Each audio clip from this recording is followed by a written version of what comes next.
Hello friends, welcome to my YouTube channel. So today in this video I am going to show you how to enable or disable the keyboard sound in this device. So in this device, when you type anything on your keyboard, then you can hear the sound. Let me show you.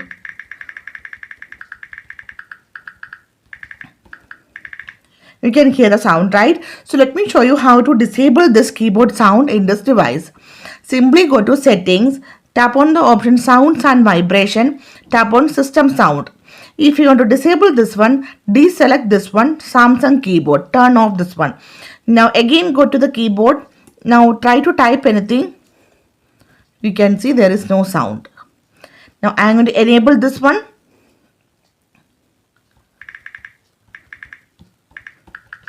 You can hear the sound, right?